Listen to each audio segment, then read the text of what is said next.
Aí pessoal, dando aqui sequência ao nosso assunto do cursinho Avante, né? E mais quem de direito que esteja aqui no nosso canal, faz mal se inscrever não, pessoal. Passar aí, curtir um vídeo, se inscrever não, viu? Às vezes melhora o eco da gente, né? Tô zoando. Mas gente, assim, a gente vai falar rapidamente aqui, o vídeo não pode ficar longo, vocês sabem que eu tenho essa política, mas de trabalho de uma transformação gasosa e da primeira lei da termodinâmica. Antes de mais nada, gente, para falar disso, alguém pode se perguntar, Júlio, mas a gente já foi trabalhar transformações gasosas no vídeo anterior, tu falaste isobárico, isocórico, beleza. Só que aqui eu quero fazer uma abordagem diferente. Você que está vendo esse primeiro cilindro aqui, imagina uma quantidade de gás dentro de um cilindro fechado e você observa que do primeiro cilindro para o segundo, eu tenho aqui um ligeiro deslocamento desse êmbolo direcionando para cima. Lá na parte da mecânica, o trabalho, gente, inclusive aí eu coloquei uma formulazinha, o trabalho na verdade é aquela letrinha grega chamada de tal também. Em mecânica, trabalho tem a ver com força que tu exerce em um corpo vezes a distância percorrida pelo mesmo. Só que dentro de um cilindro eu posso fazer uma relação onde aqui do lado e acima do meu vídeo, onde pressão é igual a força dividido por área. Logo essa força ela vai ser dada pelo produto entre a pressão vezes a área. Então se eu voltar lá para aquela formulazinha, o trabalho ao invés de força, o trabalho vai ser pressão vezes área. E se você é bom em matemática, você sabe que essa distância no cilindro que ele se desloca, ele se equipara à altura. Logo, essa distância equivale à altura e logo a área da base de um cilindro vezes a altura vai se equiparar à variação volumétrica, ou seja, o trabalho de uma transformação gasosa a pressão constante, ele tem a ver com o produto da pressão vezes a variação volumétrica em um sistema fechado. Então, esse trabalho ele pode ser tanto de expansão, quando o volume aumenta, ou ele pode ser de compressão, quando o volume diminui. E eu teria a fórmula básica voltada para esse assunto. Uma ilustração bem simples aqui, com relação a como seria isso. Ó. Você percebe aqui um cilindro com gás, e aí à medida que esse gás vai aumentando, o volume ele tende a aumentar. Então você percebe que a energia interna aumenta, temperatura, o volume também. Daqui a pouco a gente vai explicar mais ou menos isso aí detalhadamente. Eu posso ainda dizer que a pressão constante, eu poderia fazer uma relação do trabalho dizendo que ele é numericamente a área projetada sobre o gráfico. Se eu tiver uma transformação pressão vezes volume, se eu tiver uma transformação que vai de A, passa por B, por C, por D e volta para o A, eu teria aí uma transformação cíclica e eu posso te assegurar que a variação da área, a área que se projetou sobre o gráfico seria numericamente igual ao trabalho. Aí você teria que levar em consideração que se a transformação ela tem um sentido horário, o trabalho terá módulo positivo. Se o sentido for anti-horário, o trabalho terá módulo negativo. Em algumas questões a gente pode ver isso aqui depois com calma. E aí eu gosto muito de fazer algumas ilustrações na prática. Essas transformações gasosas, gente, elas literalmente têm a ver com, entre tantas transformações, uma das mais comuns é a questão dos chamados motores de combustão. Eu estou aqui com um exemplo de um motor, né, onde você percebe aí que constantemente esse gás ele sofre uma expansão, uma compressão, o pistão sobe e desce exatamente nesse movimento, e eu teria aqui uma manivela que os mecânicos, em alguns casos, chamam de biela, e algo está girando. O que está girando aqui no eixo, se fosse no caso de uma moto, quando eu colocasse o kit de tração, no caso a corrente, essa motocicleta iria fazer o movimento. Aqui ao lado a foto real de um motor, né? Só que no caso aí o motor de um carro. A gente pode aqui inclusive ir para a próxima animação, onde eu teria aqui literalmente o motor de um carro, né? Essas imagens tem a colaboração aqui do Lourinho, né? Oficina, o cara que é meu vizinho. Nós temos aí a animação de um motor com quatro pistões, né? E aí em tempo sincronizado, eu tenho sempre dois pistões agindo, só que aqui o que ocorre? Nos quartos está ocorrendo algo tipo essa transformação gasosa. Perceba que tem um eixo onde em torno disso há um giro, e é em cima disso que eu vou falar de tração, né? Lá no carro, tração 4x4, tração dianteira, tração traseira. O movimento do carro ele ocorre graças ao que eu chamaria de transformação gasosa. Você percebe lá em cima que a vela ela libera a faísca, no que libera a faísca o combustível explode, a uma alta temperatura ele se expande, é o que é chamado de motor quatro tempos, né? Que eu vou ter a admissão, a expansão desse gás, ele desce lá para baixo, depois ele se comprime e depois a exaustão, que é o que vai sair pelo cano, né, de escapamento. Mas assim, é claro que isso aqui teria outras vertentes, se a gente fosse aqui entrar em detalhes, teria muito o que se falar, e uma das minhas preocupações é não deixar o vídeo tão extenso, então se for o caso eu prefiro falar em outras ocasiões.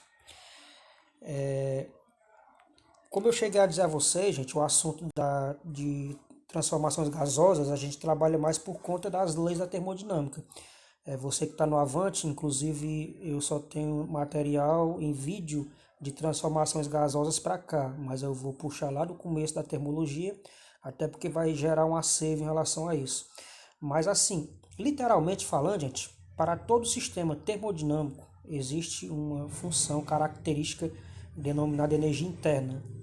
A variação dessa energia interna, que eu posso representar por ΔU, entre dois estados quaisquer, pode ser determinada pela diferença entre a quantidade de calor e o trabalho trocados pelo gás em um meio externo. Como é que é isso, Júnior?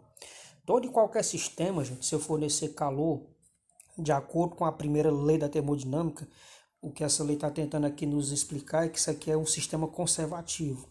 No sistema fechado, todo o calor que eu fornecer a um gás, eu posso inclusive tentar voltar essa animação lá do começo. Ó. O que eu posso perceber aqui? Que eu estou fornecendo calor, parte desse calor serve para o volume aumentar, mas parte dele serve para aumentar a energia interna de um gás. É esse princípio que eu posso determinar a chamada primeira lei da termodinâmica. Aí o seguinte, essa lei ela pode ser descrita de três formas. Ou você pode dizer que ΔU, que é a variação da energia interna, é igual à quantidade de calor menos o trabalho.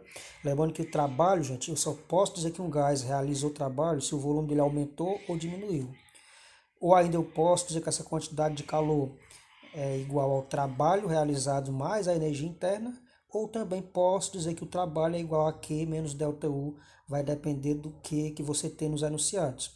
Lembrando que a variação da energia interna, gente, é algo à parte, onde eu posso dizer que ela é determinada por 3 meios de N, quem é o N no número de mols, quem é o R é a constante universal dos gases e a temperatura na escala absoluta.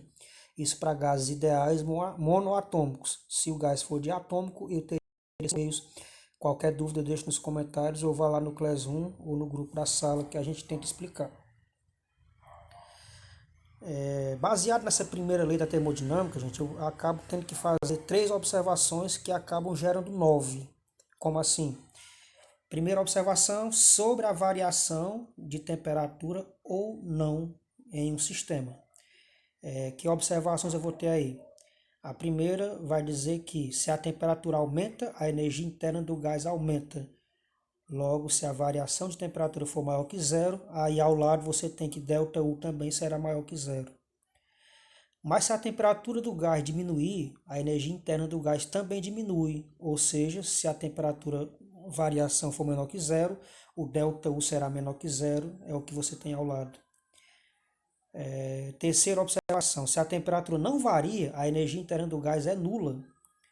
A transformação ela é isotérmica, logo a variação de temperatura é igual a zero, a energia interna do gás também ela acaba sendo nula. Aí só para concluir, me tirei do meio aí, logo pela primeira lei da termodinâmica, a energia interna ela é nula. Assim, toda quantidade de calor fornecida é igual ao trabalho realizado. Note que pela primeira lei, eu acabei de te dizer agora há pouco, que a lei vai dizer que a quantidade de calor é igual ao trabalho mais a energia interna.